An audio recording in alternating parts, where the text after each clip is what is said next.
তিন ফসলি জমি, কিন্তু জলের অভাবে বছরে একবার মাত্র চাষ হয়। নাগরাকাটায় সেই সমস্যা মেটাতে এবার উদ্যোগ চালু করা হলো সৌরবিদ্যুৎ চালিত 3টে টিউবওয়েল, সৌজন্যে রাজ্য সরকারের আদমি প্রকল্প।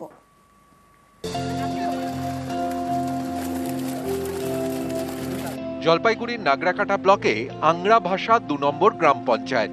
রাজ্য সরকারের উদ্যোগে এলাকার ধুমপাড়ায় চালু হলো সৌর বিদ্যুৎ চালিত 3টি টিউবওয়েল। ফলে জলের সমস্যার দিন শেষ। এবার থেকে বছরে 3 বার চাষ করা যাবে। আমাদের রাজ্য সরকার এগুলো আমাদের আংরা ভাষা 2তে টোটালে 20টার মতন এই প্রজেক্টগুলো হয়েছে। তাতে এই এলাকার লোকের যেখানে এক ফসলি জমি এই জলের ব্যবস্থাটা পায়ে আমরা কিন্তু এইখানে এই এলাকায় কিন্তু 3 ফসল চাষ করতে পারবো। ধুমপাড়া বনবস্তি, এখানেই বিঘার পর বিঘা চাষের জমি, 3 ফসলি জমি, কিন্তু বছরে একবার চাষ হয় কারণ জলের সমস্যা। স্থানীয়দের দাবি এই এলাকায় চাষের জন্য জলের কোনো ব্যবস্থাই নেই, তাই ভরসা বৃষ্টির জল। তাই এখানকার বাসিন্দাদের দীর্ঘদিনের দাবি জল সেচের ব্যবস্থা করে দিতে হবে। সেই মতো উদ্যোগ নেয় নাগরাকাটা পঞ্চায়েত সমিতি।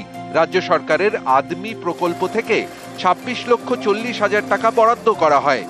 সেই টাকা থেকে ধুমপাড়ায় বসানো হলো সৌর বিদ্যুৎ চালিত 3টি টিউবওয়েল। বৃষ্টি ছাড়া অন্যান্য সিজনে যে জলের এখানে অভাব ছিল সেটা পূরণ করার জন্য তারা জল ব্যবহার করবে এবং ভবিষ্যতে তাদের ইনকাম বাড়ানোর জন্য আরও চাষাবাদের পরিমাণটা বাড়াবে। এটা রাজ্য সরকার করে দিচ্ছে। করে দেওয়ার পরে এখানকার লোকাল যে বেনিফিশিয়ারিরা আছে তাদের মধ্যে থেকে একটা সমিতি করা হবে। 5 বছর রাজ্য সরকার এটা মেনটেন দেখবে। যদি কোনো খারাপ হয়, প্রবলেম হয়, কিছু হয়, 5 বছর পরে কিন্তু এই সমিতি যাকে দায়িত্ব দিয়েছে আজকে ওদেরকে মেনটেনটা দেখতে হবে। ধুমপাড়ায় এখন চাষের জমিতে জলের ব্যবস্থা, বছরে 3 বার চাষের আশায় কৃষকরা। এই যে জল দিয়েছে তাদের আমাদের কৃষকদের উন্নতি হবে। আমরা এখানে জল পাই না, তার জন্য আমাদের উপকার হবে। জলপাইগুড়ি থেকে রকি চৌধুরী, নিউজ 18 বাংলা। আলিপুরদুয়ারে তোরসা নদী থেকে নাকি তোলা হচ্ছে মাটি, আর তারই জন্য নদীর পাড়ে তৈরি হয়েছে বেশ কয়েকটা বড় বড় গর্ত। স্থানীয়দের অভিযোগ, নদীর পাড়ের গর্ত ভরাট করতে ফেলা হচ্ছে এলাকার আবর্জনা।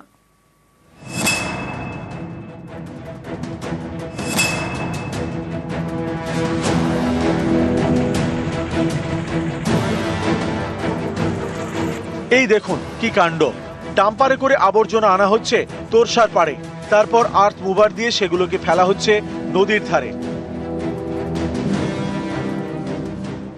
আলিপুরদুয়ার 1 নম্বর ব্লকের পূর্ব কাঁঠালবাড়ি, এখান দিয়ে বয়ে গিয়েছে তোরসা নদী, আর এই তোরসা পাড় থেকে মাটি চুরির অভিযোগ স্থানীয়দের।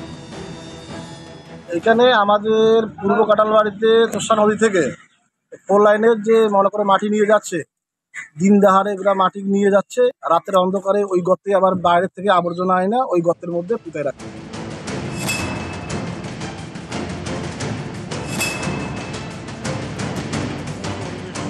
তোরসা নদী পূর্ব কাঁঠালবাড়িতে এই নদীর পাড় থেকে মাটি তুলতে তুলতে গর্ত হয়ে গিয়েছে। এই দেখুন বড় বড় গর্ত। নদীর জলও দেখা যাচ্ছে। এই গর্তগুলো ভরাট করতে ফেলা হচ্ছে আবর্জনা। স্থানীয়দের অভিযোগ, বাজার এবং হাসপাতালের আবর্জনা এনে ফেলা হচ্ছে গর্তে, সেইগুলি গিয়ে মিশছে নদীর জলে।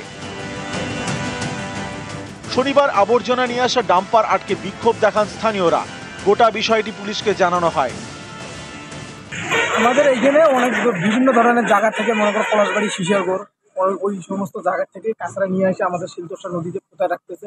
ঠিক আছে, তার কারণে আমরা গাড়ি আটক করে রাখছি। এখন গাড়ি আটক করার মাধ্যমে পুলিশ প্রশাসন আসার পরে এখন ওইখান থেকে নদীর থেকে আবার কাঁচরা ওটাই নিয়ে এতে গাড়ি দাঁড় করানো হবে।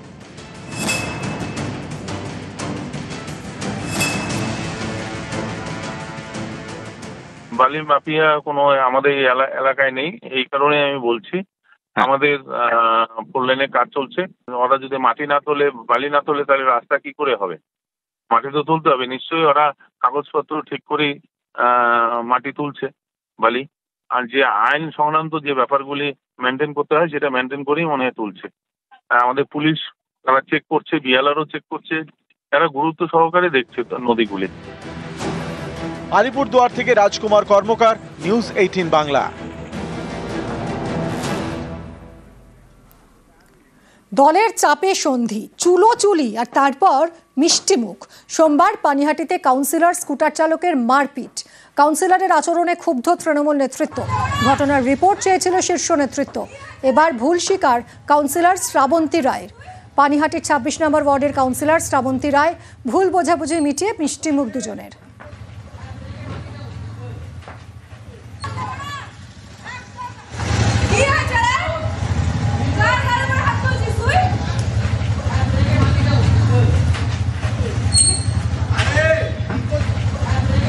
দিনের ঘটনার আকস্মিকতায় আমি সত্যি মর্মাহত।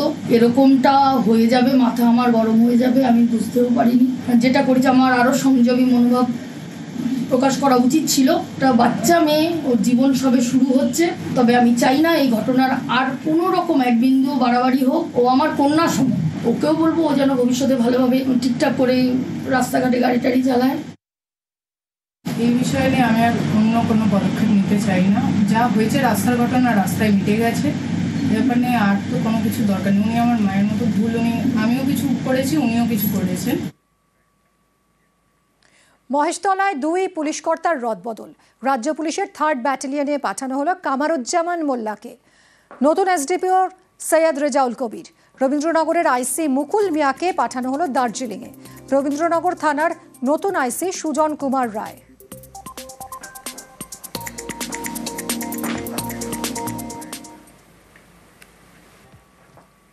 বন দফতরের অনুমতি ছাড়া স্কুলের গাছে কোপ। বনগাঁর গোপালনগরের প্রাইমারি স্কুলের প্রধান শিক্ষকের বিরুদ্ধে চাঞ্চল্যকর অভিযোগ।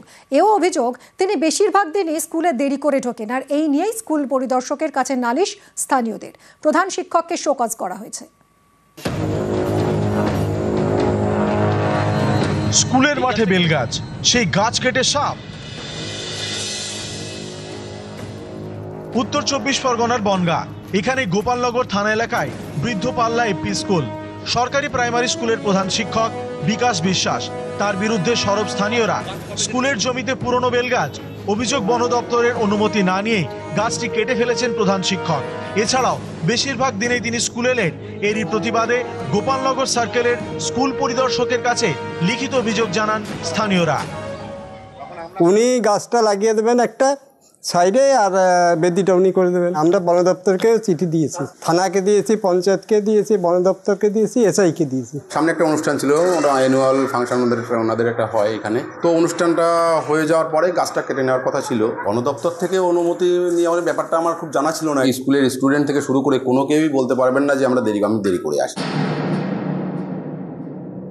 মাস পিটিশনটা পেয়েছি। এর আগেও আমি ওখানে বেশ কয়েকবার ভিজিটে গিয়েছিলাম। একটা দুটো যার ডিসক্রিপিয়েন্সি পাওয়া গেছে সেগুলো কর্তৃপক্ষকে জানানো হয়েছিল, তদন্ত করেছি, ওনাকে একটা শোকজ করা হয়েছে, উনি সেই শোকজের চিঠি দিয়েছেন। কিছু কিছু ব্যাপার আমরা স্যাটিসফাই হতে পারিনি, সেটা ফার্দার ওনাকে জানানো হবে এবং অ্যাকর্ডিংলি সমস্ত রিপোর্ট আমরা ঊর্ধ্বতন কর্তৃপক্ষের কাছে পাঠাবো।